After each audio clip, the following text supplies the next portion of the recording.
Hey guys, this is the northern tip of Atalaya.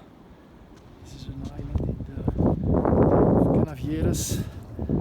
2 hours ago it was raining and now it's a gorgeous day. This is the mouth of the river Pardo. Pardo means something like brownish, so makes sense, right?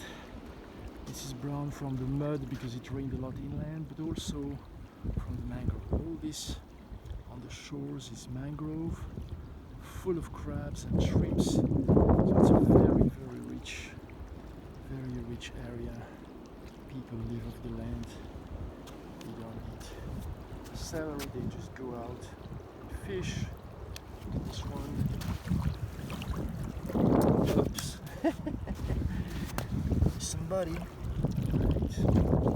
There's somebody living inside. It's usually not the original inhabitants, so it's kind of French, you call it Bernard Bernard Hermite.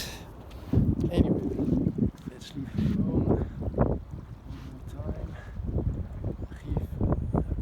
Rive Pardo. Lucky day you can see dolphins. Sorry. And crossing the river must be quite easy, I guess, walking or even swimming a bit.